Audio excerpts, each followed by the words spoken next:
عید آ گئی دوستوں، ظاہر ہے بچھڑے ہوئے لوگ بھی یاد آئیں گے. تو یہ یاد رکھیں، سوگ جو ہے نا صرف 3 دن کا ہوتا ہے. اس کے بعد آپ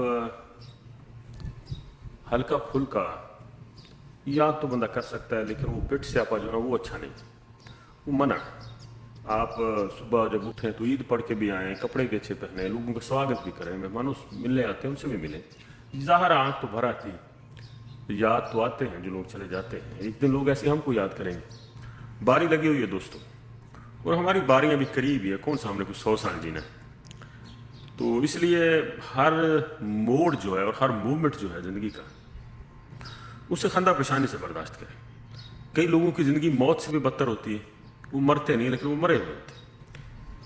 کئی بڑی بڑی بیماریوں میں گھرے ہوئے ہیں، کئی لوگ ویسے ہی فیملی سے ڈسٹرب ہیں، کئی عورتیں بیچاری ہیں جن کا قصور بھی کوئی نہیں تھا، ان کو اس نے شوہر نے چھوڑ دیا، وہ گھر میں بیٹھی ہیں اور گھر والے ان کو بوجھ سمجھتے ہیں. اس سے بڑی موت کیا ہے؟ ٹھیک ہے نا. اور یہ بھی ایک موت ہے کہ آپ ضرورت مند ہیں اور آپ کسی سے کچھ مانگ بھی نہیں سکتے اور سفید پوش رہیں آپ ساری عمر، ہاتھ پھیلانے پڑ جائیں تو یہ بھی ایک موت ہے. تو موت کے 1000 رنگ ہیں. اللہ تعالیٰ ہمیں ہر قسم کی موت سے بچائے اور ہر غم کو برداشت کرنے کی توفیق دے اور تگڑے رہے. کچھ بھی ہوتا ہے زندگی میں اسے پازیٹیو لیں، اللہ کی مرضی سمجھیں.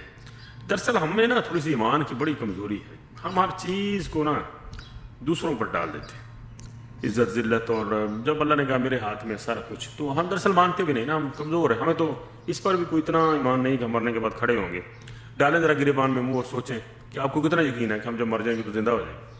تو یہ بس ہم نے اپنے عقیدہ ہمیں آیا اپنے ماں باپ سے، اس پر ہم قائم ہیں، لیکن جو مضبوطی ہوتی ہے نا مان کی، وہ نہیں ہے. وہ ہو نا تو ہم کبھی پریشانی نہ. ٹھیک ہے جی.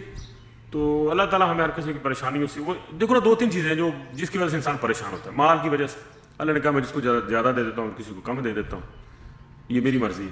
جس کا چاہو جس کو بڑھا دوں، جس کا کم کر دوں، یہ کتنی بڑی بات ہے. اور اولاد کی وجہ سے پریشان ہوتا ہے، میں جس کو چاہو لڑکے دوں، جس کو چاہو لڑکیاں دوں، جس کو چاہو نہ دوں. اور دسو بھی کی ہے ایک ذلت بیزتی ہوتی ہے. اللہ نے کہا میں جسے چاہے ذلت دوں، جسے چاہے عزت دوں. ٹھیک ہے نا. جب اس پر ہمارا مان ہو جائے نا، یہ سب اللہ کی طرف سے، تو پھر ہمیں کوئی ٹینشن ہی نہ ہو. ٹھیک ہے نا. وہ جس نے ہمیں پیدا کیا، ہم کون سا اپنی مرضی سے دنیا میں آئے اور کون سا اپنی مرضی سے جانا ہے. تو یہ ہمارے اختیار میں جب یہی نہیں تو رزق یہ وہ ہمارے اختیار میں کیسے ہو سکتا ہے. بارہ اپنے تئیں کوشش سی ہمیں جاری رکھنی چاہیے. باقی اللہ کی مرضی، جہاں مرضی لے جائے، جس کو مرضی لے جائے. ہمارے جو بچے ہیں، بچے جو اللہ تعالیٰ دیتا ہے، تو یہ اللہ کا مال ہے. ہم نے کیا کچھ بہت تیر مار دی. ہم نے تو ایک بیوی کے ساتھ رات گزاری اور لمبے پہ سو گئے بس. ٹھیک ہے نا. اگلا پروسیس کتنا ڈیپ ہے وہ اللہ جانتا ہے اور اللہ تعالیٰ ہمیں دے دیتا ہے. تو اللہ کا مال ہے سارا جی، بھلے وہ ہماری ماں ہو، باپ ہو، بہن ہو، بھائی ہو، اللہ لے گیا، اللہ کی مرضی.